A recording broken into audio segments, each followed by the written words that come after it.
If you had an ability to be able to remotely perceive stuff any place in the world, that could be an extraordinary intelligence source. We found that many individuals are able to accurately describe what's going on in distant locations. Are you saying that the work you've been doing is classified? It was a research facility. That was all that we were going to tell them. The Russians have been spending millions of dollars investigating so-called ESP. Psychic spies. Almost a psychic arms race here. Is there any real application to this?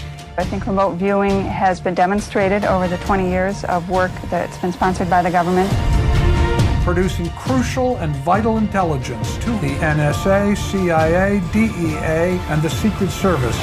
I began to feel frightened. The KGB did it, man. What's really going on here?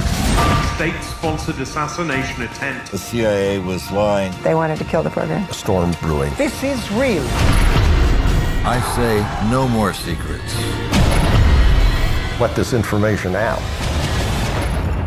Did the DIA have a circumstance behind Pat Price's death? Pat Price died in 1975, and some people believe it was because of his work with remote viewing. CIA hired Price away from us, and 4 months after joining the CIA, Price was dead. And the big question is, was he killed or was it a natural death? Like in the movies, you want to know, did he jump or was he pushed? What do you think? The emergency department people said that there was an individual that came in with him with a briefcase that showed the attending physician in the emergency room his recent EKGs from Greenbrier, which was the facility that I knew that we'd taken him to get his cardiological workup some months ago, and basically said, look, here's the guy had rampant serious coronary artery disease. He had a heart attack, so even though he died unattended in a hotel room, they decided, they meaning the hospital and the police, to not make it a medical examiner case. So they didn't do an autopsy, although that's not correct. And the man disappeared with the briefcase, with the notes. They never took any records of it. Body was removed and cremated. And then they called his wife. I know a little more about this story. That's exactly why I wanted to talk to you. People who are so valuable are never taken out. They tempt them with amazing circumstantial or monies, dwellings, houses, to work for them. They will never. This is like killing the goose that lays golden eggs. I saw Pat shortly before he was killed. He was coming to see us. Yes. But before he left, he called several of his friends to say goodbye in an odd way. So in short, he predicted his own death. And he purchased a $1 million term life insurance to give to his wife Ann at the airport. You see, I didn't know that. Interesting. And he's changed his trip to visit his son Yeah. in Salt Lake. Maybe he had a psychic feeling that he was about to die. He must have been one of the greatest psychics in the world. Yes. Some Army remote viewers tasked themselves on Price's death years later and decided he was still alive and at work. Of course, this was just speculation. It was entirely unmarked. He deserves better than that. Who is Russell Targ, and what is his involvement with the secret remote viewing project? It's natural for a visually handicapped person like me to be interested in optics, magic, and extrasensory perception. I'm a legally blind motorcycle riding physicist. In 1934, I was born in Chicago. I was a child magician. I used to perform magic tricks at birthday parties and art openings. As a magician, I understand how people can be tricked. That's always made me a better researcher, especially in a field like ESP.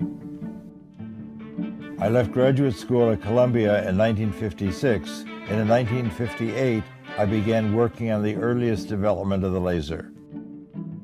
I was looking for a way to get into some kind of psychical research and still support my family.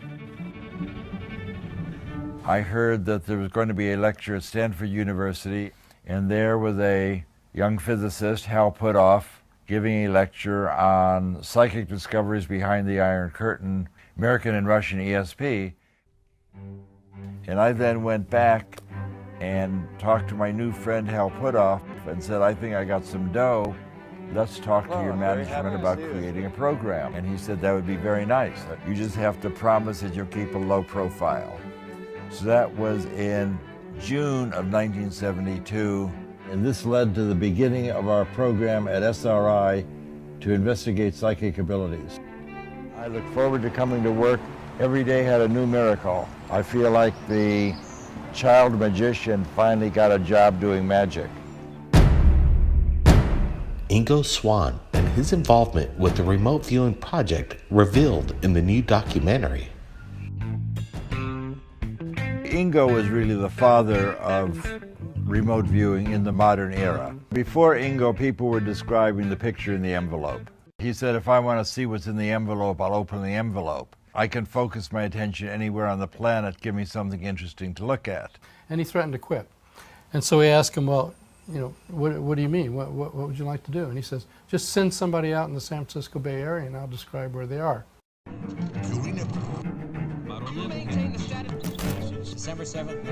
The first series of experiments here at Stanford Research Institute were what the scientists called remote viewing. For example, here is a reenactment of one of the first experiments last year. The subject was a New York artist named Ingo Swann. He was in the room.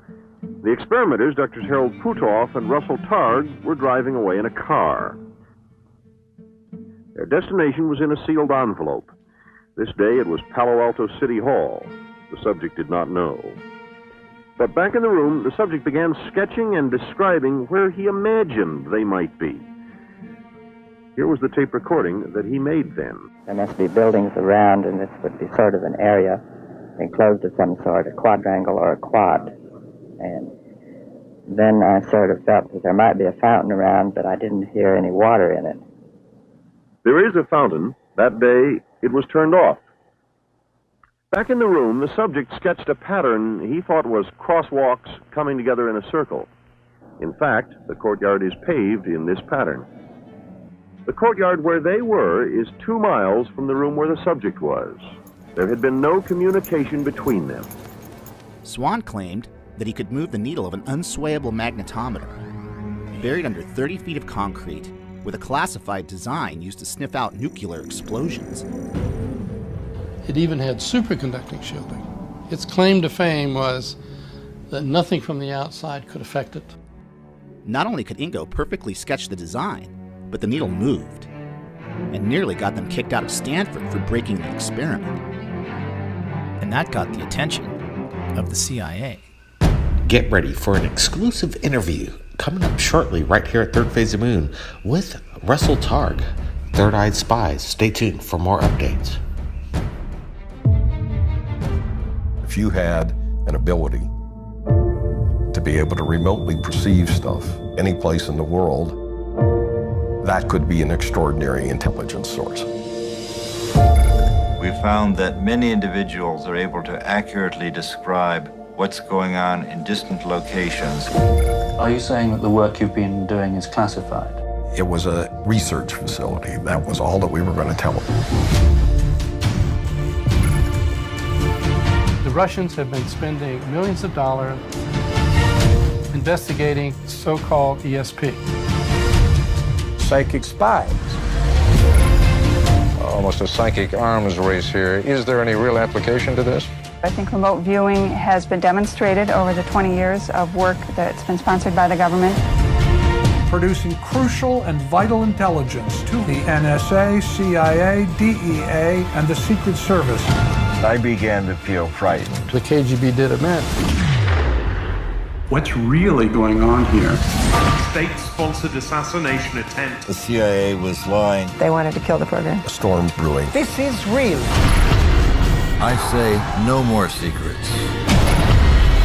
let this information out.